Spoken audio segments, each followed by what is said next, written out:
नमस्कार दोस्तों, इस वीडियो में हम हिंदी व्याकरण के एक बहुत ही इंपॉर्टेंट चैप्टर को डिस्कस करेंगे। चैप्टर का नाम है भाषा।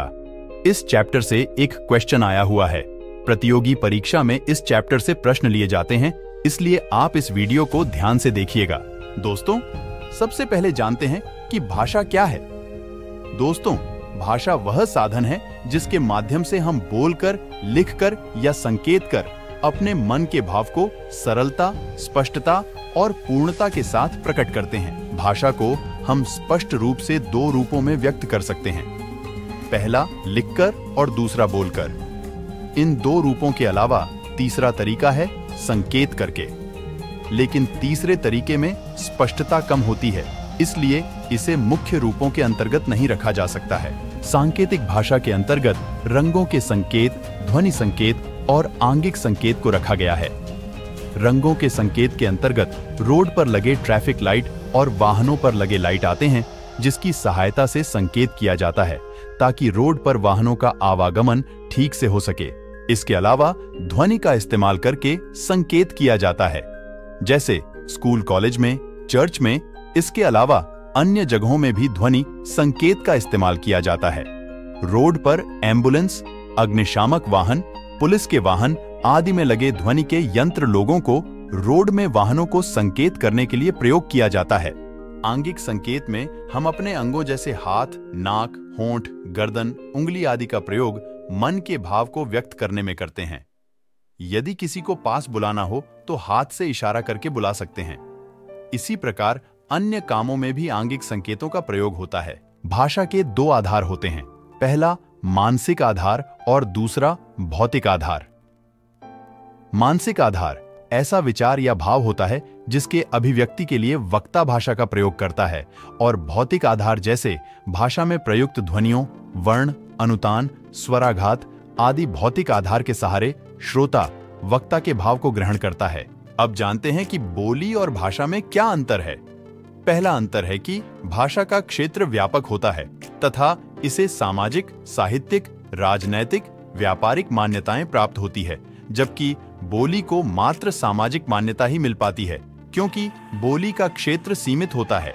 दूसरा अंतर है, बोली किसी भाषा का क्षेत्रीय रूप होता है, जिसमें किसी भाषा के ध्वनि रूप, वाक्य रचना, अर्थ, शब्द समूह, मुहावरे आदि पर क्षेत्रीय प्रभाव होने के कारण बोली और भाषा में कुछ अंतर आ जाता है। जैसे किसी व्यक्ति का नाम मोहन है, तब इसका बिहार का क्षेत्रीय प्रभाव होने पर उस व्यक्ति को मोहनवा कहकर पुकारा जा सकता है। तीसरा अंतर है कि भाषा का अपना गठित व्याकरण होता है, जबकि बोली का कोई व्याकरण नहीं होती।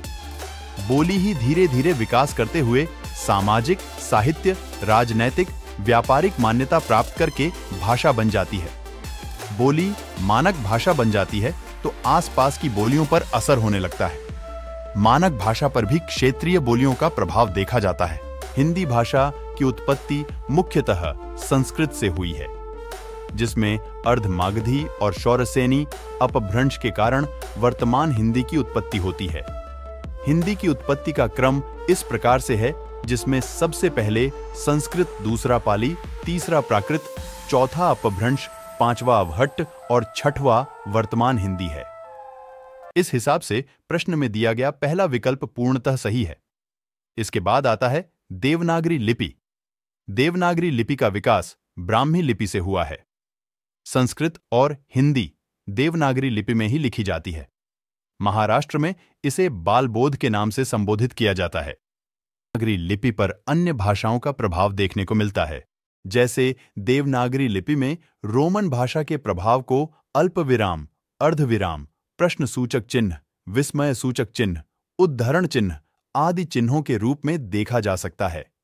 वही फारसी प्रभाव के कारण जिह्वामूलीय ध्वनियों को अंकित करने हेतु वर्णों के साथ बिंदु के रूप में किया हुआ मिलता है, और गोल गोल लिखने की परंपरा बांग्ला से प्रभावित है। इसके साथ ही देवनागरी लिपि की कुछ विशेषताएं भी हैं, जैसे देवनागरी लिपि के उच्चारण एवं प्रयोग में समानता होती है।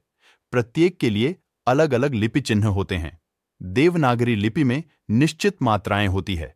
देवनागरी लिपि वर्गों में विभक्त होती है, जिसके प्रत्येक वर्ग में अघोष एवं सघोष वर्ण आते हैं। देवनागरी लिपि की अंतिम वर्णों की ध्वनियां नासिक्य होती हैं। इसके ध्वनिक्रम पूर्णता वैज्ञानिक है तथा छपाई और लिखाई दोनों में समानता है। इस तरह यह चैप्टर समाप्त होता है।